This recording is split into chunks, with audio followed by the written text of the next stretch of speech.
Eu estou aqui me preparando para o 3 em 1, que vai começar daqui a pouquinho, mas eu realmente não consigo não desabafar.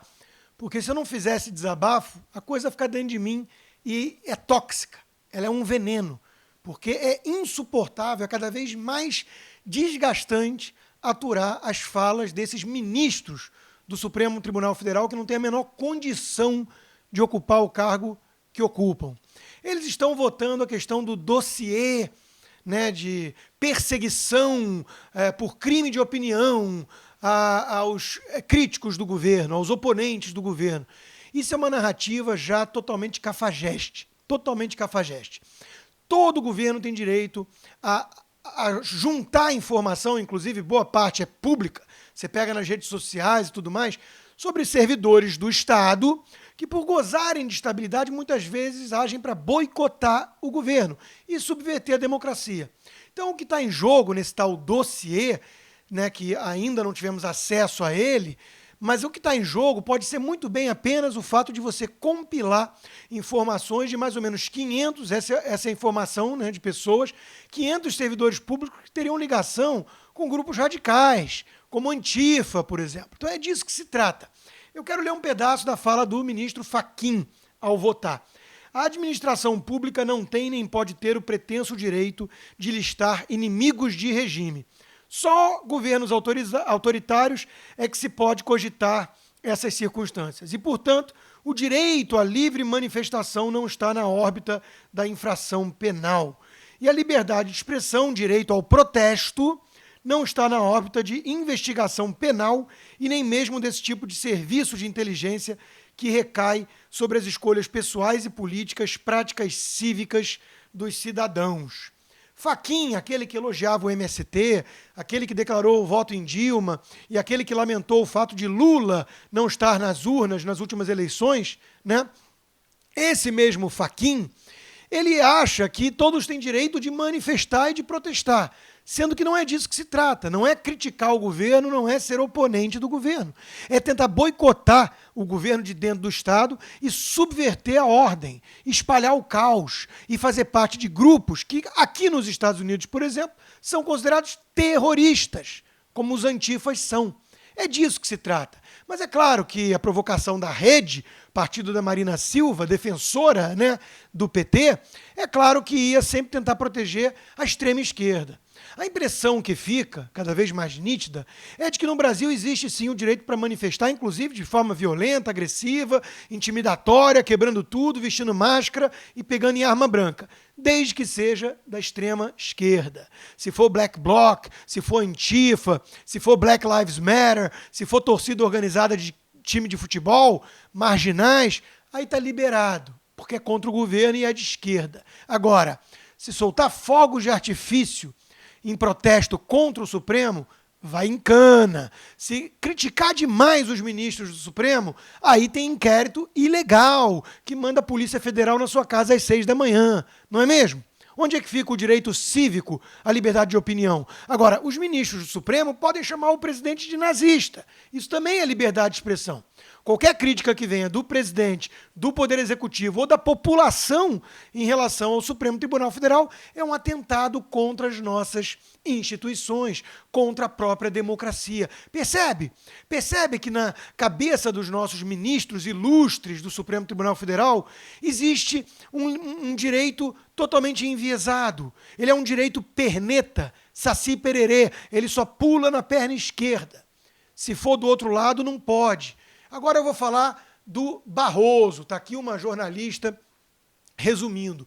Luiz Roberto Barroso disse que o dossiê é incompatível com a democracia, a menos que se tivesse elemento para supor que eles tramavam contra o Estado. Essa é a premissa. Mas, se a preocupação fosse efetivamente essa, talvez fosse o caso de monitorar os grupos fascistas e não os grupos antifascistas. Disse o pavão supremo, aquele que é ungido, iluminado na sua torre de marfim pela luz da razão, com R maiúsculo, e que quer legislar, porque ele vem trazer a civilização para nós bárbaros. Como? Fazendo live com Felipe Neto. Veja, o Supremo Tribunal Federal e a nossa mídia mainstream, os ANTAs e companhia, né, estão aceitando de forma totalmente passiva e acrítica que o nome antifascista se refere ao fato, à essência. Ou seja, estão ignorando que os verdadeiros fascistas nessa história são justamente aqueles que pegam máscaras, armas brancas, quebram tudo e intimidam os seus adversários. Ou seja, que usam práticas fascistas, que lançam mão de métodos fascistoides, ainda que dizendo que fazem isso para combater o fascismo, que na verdade é um fascismo totalmente imaginário. É disso que se trata aqui. Se você é a tirania da estética, a visão estética de mundo que a esquerda sempre abraça. Se você diz que está combatendo o fascismo, pode tudo. Pode tudo. Se você é de direita, não pode nada. É o salvo-conduto que a extrema esquerda sempre gozou no nosso país e nos Estados Unidos cada vez mais. Nos Estados Unidos, cada vez mais acontece a mesma coisa. Só que aqui tem reação. Aqui tem Fox News, por exemplo, que rebate, e aqui tem um presidente que colocou a Antifa como grupo terrorista, que é o que devia acontecer no Brasil.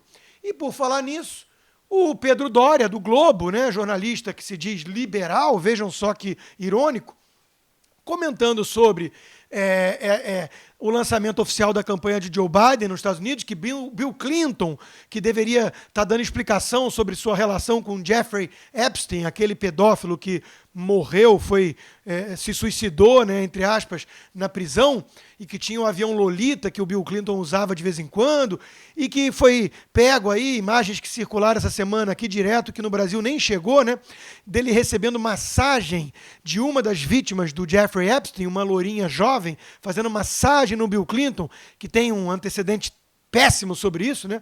Mônica Lewinsky e companhia. O Bill Clinton, que devia estar dando explicação, metendo o malho no Trump. E o Obama, idem. Aquele que tem que justificar o Obamagate, o uso da Receita Federal para perseguir conservadores, o fato de que a sua Polícia Federal, sob o James Comey, saiu durante 2 anos investigando o tal conluio, o suposto conluio de Trump com os russos, não encontrou nada, depois de mais de 500 intimações, gastar milhões de dólares do pagador de impostos e tudo mais, não encontrou nada. E sabe o que deu origem a esse suposto conluio e a investigação? Um dossiê que foi produzido pela Fusion, uma empresa que foi contratada pelo DNC, que é o Diretório Nacional Democrata, que a Hillary Clinton e companhia comandam, o establishment democrata.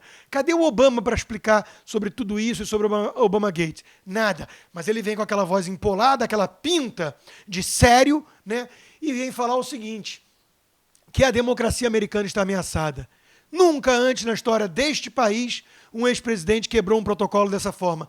E o Pedro Doria reconhece. Nunca um ex-presidente afirmou nos Estados Unidos que outro presidente é uma ameaça à democracia. Ele diz, mas não pensem que ele está escrevendo isso num tom condenatório para Obama, e sim endossando a premissa, e sim achando, como diz o texto todo, que isso é uma exceção necessária, porque, de fato, Trump, claro, todos sabemos, é o Hitler encarnado, né? É o Hitler em forma nova, com cabelo esquisito. Gente, é tudo muito absurdo. Você não reconhecer que Obama tem sido grande populista e uma ameaça às instituições ao fazer isso, e sim achar que ele está certo em quebrar esse protocolo, porque Trump, todo mundo vê, né? É uma grande ameaça à democracia. Cadê? Cadê a evidência? Cadê o governo que vai finalizando aí 4 anos de mandato? Cadê alguma prova, algum indício, alguma evidência de que ele atenta contra as instituições republicanas de fato? Não tem, mas é tudo retórica, é tudo o mundo estético. Por quê?